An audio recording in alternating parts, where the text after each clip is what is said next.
Good afternoon बच्चों, welcome back to your favourite platform Vibrant Career Institute. एक बार फिर से आप लोगों का स्वागत है बच्चों। आज हम स्टार्ट करने जा रहे हैं सेकंड चेंज के बारे में।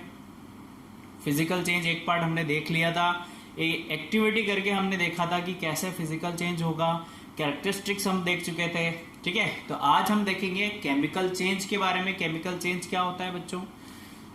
केमिकल चेंज की अगर बात की जाए तो केमिकल चेंज एक ऐसा प्रोसेस होता है या ऐसा चेंज होता है बच्चों जिसमें जो सब्सटेंस है वो अपनी आइडेंटिटी खो देता है। जब कोई भी सब्सटेंस अपनी आइडेंटिटी खो देगा बच्चों तो ऑलवेज हमें क्या मिलेगा? नया सब्सटेंस मिलेगा। ठीक है, कैसे होगा? मैंने एक पेपर बर्न किया। मैं पेपर बर्न करने से पहले देखूंगा A4 साइज का है, अच्छा दिख रहा है मेरे को। जैसे ही मैं बर्न करने के लिए उसमें मैच स्टिक लाऊंगा पास या लाइटर पास लाऊंगा, जब पेपर पूरी तरीके से बर्न हो जाएगा तो क्या होगा? व्हाइट ऐश और स्मोक में कन्वर्ट हो जाएगा। Means identity of the substance will be lost, totally lost. और हमें क्या मिलेगा? नया सब्सटेंस मिला। किस फॉर्म में? स्मोक और ऐश की फॉर्म में। तो केमिकल चेंज एक ऐसा चेंज होता है बच्चों जिसमें सब्सटेंस अपनी इनिशियल जो आइडेंटिटी है वो खो देता है। मींस हमेशा क्या होता है? एक नया सब्सटेंस बनता है, या हम कहें कि chemical property of the substance change होती है। ठीक है, इतनी बात समझ में आ गई आपको? तो बच्चों और कुछ नहीं है, केमिकल चेंज यही है। क्या है chemical change?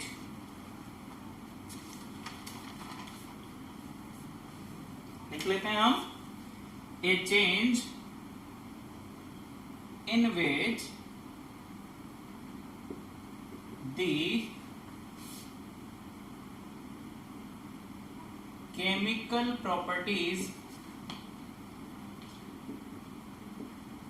of the substance, chemical properties of the substances या of the substance changes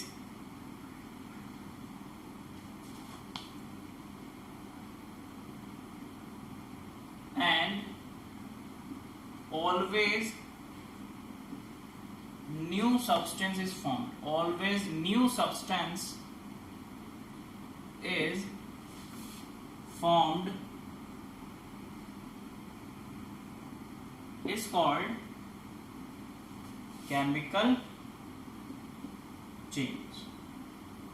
ठीक है बच्चों, इतनी बात समझ में आ गई आपको कि ऐसा चेंज जिसमें सब्सटेंस की केमिकल प्रॉपर्टी चेंज होती हो और हमेशा क्या मिले? हमें एक नया सब्सटेंस मिले। ऐसे चेंज को हम कह रहे हैं कि क्या है?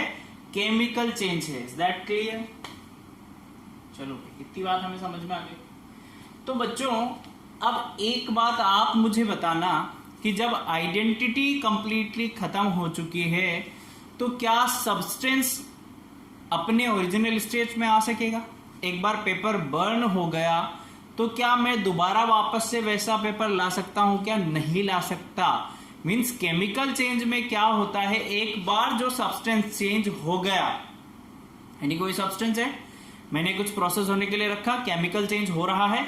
आफ्टर दिस केमिकल चेंज, पूरी तरीके से केमिकल चेंज हो गया तो हम क्या कर सकते हैं बच्चों? हम कभी भी ओरिजिनल सब्सटेंस नहीं ला सकते आफ्टर द केमिकल चेंज। एक बार चेंज हो गया, हमें कभी भी ये सब्सटेंस अपनी ओरिजिनल स्टेट में नहीं मिलेगा।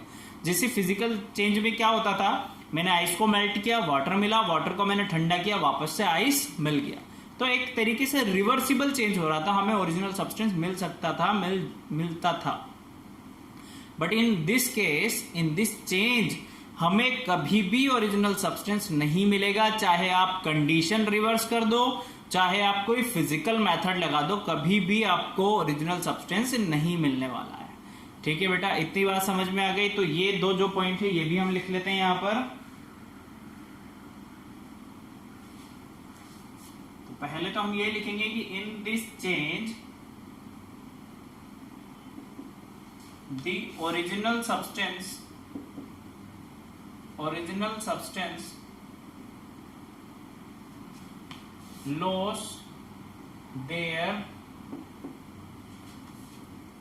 lose their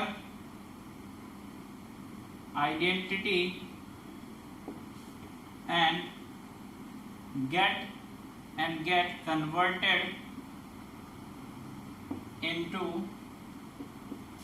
new substance. कि जो सब्सटेंस आपने लिया था इनिशियली चेंज के लिए, उसकी आइडेंटिटी वो खो देता है और हमेशा क्या बना लेता है बच्चों, एक नया सब्सटेंस बना लेता है। ये हमने लिखा, ठीक है। इन दिस चेंज, सही से लिख लेते हैं,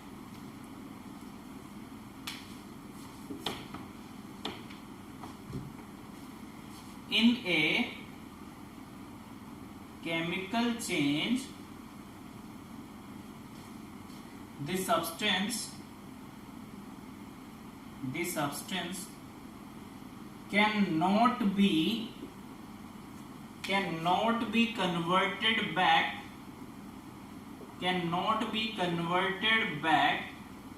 to their original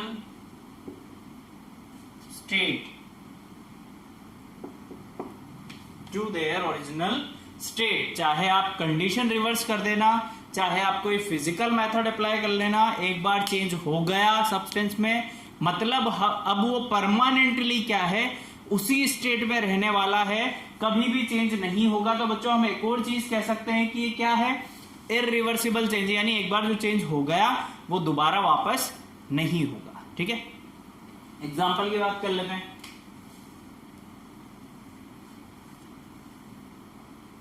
देखो, कुकिंग ऑफ, फर्स्ट एग्जाम्पल जो हमने लिखा है बेटा, कुकिंग ऑफ फूड, पहले मैं सारे लिख लेता हूं, है ना।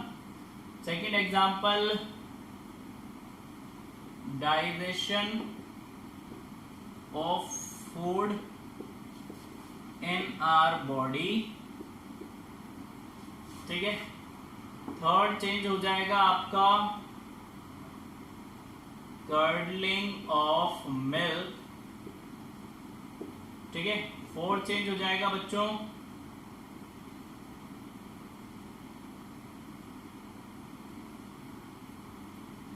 फर्मेंटेशन ऑफ ग्रेप्स,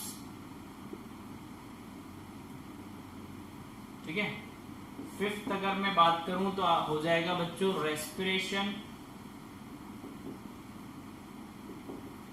और अगर हम बात करें तो हो जाएगा फोटोसिंथेसिस,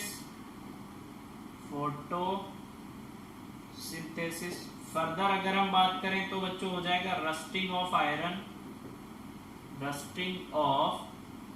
आयरन, और अगर देखें तो हो जाएगा बर्निंग ऑफ, सब कुछ यही लिख देता हूं मैं, पेपर, कोल, कोई भी चीज का बर्न होना है ना, burning of paper, kerosene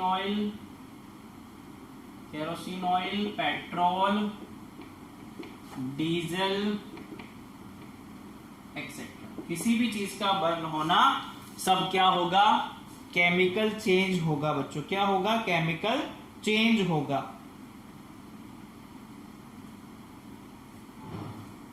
next होगा आपका रिफाइनिंग,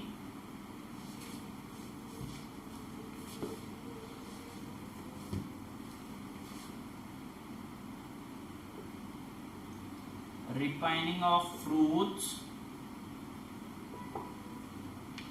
लास्ट लिख लो, लास्ट क्या है,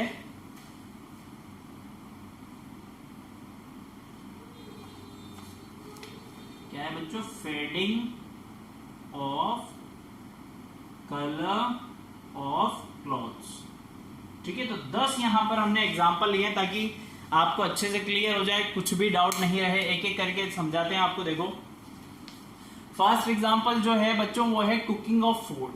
अब ये कैसे केमिकल चेंज है ये देखो जरा। खाना बनाने से पहले हम जो वेजिटेबल्स और इंग्रेडिएंट और जो मसाला हम यूज करते हैं बच्चों, वो रॉ मटेरियल की तरह यूज करते हैं, सब कच्चा होता है, ठीक है। बट जब खाना बन जाता है, आप लोगों ने घर में देखा होगा, तो उसका टेस्ट, उसका कलर, उसकी साइज, उसकी प्रॉपर्टी पूरी तरीके से क्या हो जाती है बच्चों, चेंज हो जाती है। ये तो आपने देख लिया कि हमें हर बार क्या हो रहा है, एक नया सब्सटेंस मिल गया, खाने से पहले कुछ और था, बनाने के बाद कुछ और है। मतलब जब लाए थे हम मार्केट से तब कुछ और था और बनने के बाद कुछ और हो गया, नया सब्सटेंस मिल गया। कभी भी जो खाना बन चुका है उससे ओरिजिनल जो लाए थे हम वो नहीं मिलेगा, दूसरी चीज भी हमारी प्रूव हो गई। ये इरिवर्सिबल चेंज है, ये भी हमें पता लग गया। ठीक है, चलो भाई। Second, digestion of food in our body. हम जो खाना खाते हैं बच्चों, खाना जिस फॉर्म में होता है डाइजेस्ट होने के बाद उस फॉर्म में नहीं होता है ना। डाइजेस्ट होने के बाद ऐसा नहीं है खाना निकल के वापस से आ रहा हो उसी फॉर्म में, तो ऐसा पॉसिबल नहीं होता। ठीक है। Curdling of milk. आप क्या करो, मिल्क को किसी रूम टेम्परेचर पे क्या कर दो, छोड़ दो 1 हफ्ते के लिए, 2 हफ्ते के लिए, 2 वीक के लिए, 3 वीक के लिए, तो आप देखोगे बच्चों जो मिल्क है किसमें कन्वर्ट हो जाएगा, सोर हो जाएगा, खट्टा हो जाएगा। यानी मिल्क से जो दही बनने का जो प्रोसेस होता है, कर्ड बनने का जो प्रोसेस होता है, उसे बोलते हैं कर्डलिंग। तो बेसिकली ये कैसा चेंज है, फिजिकल चेंज नहीं है। कैसा है, केमिकल चेंज। क्योंकि एक बार दही जब बन जाता है तो हमें दही से दोबारा दूध नहीं बना सकते कभी भी। क्लियर है। नेक्स्ट हमने लिखा है फर्मेंटेशन ऑफ ग्रेप्स, यानी ग्रेप्स को सड़ा के जो वाइन बनाई जाती है उसके लिए फर्मेंटेशन किया जाता है, उसको सड़ाया जाता है। तो ऐसा तो है नहीं जो ग्रेप्स खराब हो चुके हैं उससे हमें ओरिजिनल ग्रेप्स मिल जाएं जो पेड़ पे लगे हुए थे, ऐसा भी नहीं होगा भाई। नेक्स्ट लिखा हमने रेस्पिरेशन। रेस्पिरेशन में बच्चों हम क्या करते हैं, ऑक्सीजन लेते हैं, कार्बन डाइऑक्साइड बाहर छोड़ते हैं। ठीक है, ऐसा नहीं है ऑक्सीजन लेके ऑक्सीजन ही छोड़ रहे हो वापस, तो वो भी केमिकल चेंज। फोटोसिंथेसिस में क्या होता है, पेड़ पौधे अपना खाना बनाते हैं बच्चों, किसकी प्रेजेंस में, सनलाइट की प्रेजेंस में। क्या करते हैं वो, कार्बन डाइऑक्साइड लेते हैं, वाटर लेते हैं और क्या बनाते हैं, ऑक्सीजन बनाते हैं। ठीक है। Rusting of iron. अब आप लोगों ने देखा होगा लंबे टाइम तक जब कोई आयरन आर्टिकल्स होता है बेटा, उस पर क्या लग जाता है, जंग लग जाता है, रस्ट फॉर्म हो जाता है ना। धीरे धीरे क्या हो जाता है, क्षति होने लग जाती है उस मेटल्स की, उस आर्टिकल्स की। तो हमें कभी भी ओरिजिनल फॉर्म में नहीं मिलेगा, जंग लगा हुआ मिलता है ना। उसके लिए हम क्या करते हैं, फिर पेंट वगैरह लगा देते हैं बाद में उसे सेव करने के लिए। तो बेसिकली जो हो गया, खराब हो गया, जिस पर जंग लग चुका है, वो कभी ओरिजिनल स्टेट में नहीं आ सकता, तो वो भी केमिकल चेंज है। बर्निंग ऑफ, कुछ भी बर्न कर रहे हो आप, वूल बर्न कर रहे हो, पेपर बर्न कर रहे हो, ऑयल बर्न कर रहे हो, पेट्रोल बर्न कर रहे हो, कुछ भी चीज का बर्न करना कौन सा चेंज है बेटा, केमिकल चेंज। क्योंकि एक बार बर्न हो गया तो दोबारा मिलेगा नहीं कभी। ठीक है। Refining of fruits. फ्रूट्स का पकना, पहले हमने सीड डाला, बड़ा हुआ पेड़, थोड़ा फल लगे, बीज आया, धीरे धीरे क्या होता है, फ्रूट बड़ा हो जाता है। जैसे आम है, छोटा सा होता है, फिर पील हरा होता है, फिर दूसरे कलर में चेंज हो जाता है ना। तो ऐसा नहीं है कि ओरिजिनल स्टेट में आ जाएगा वापस से, छोटा हो जाएगा ना। एक बार पकने का जो प्रोसेस है वो भी केमिकल चेंज है।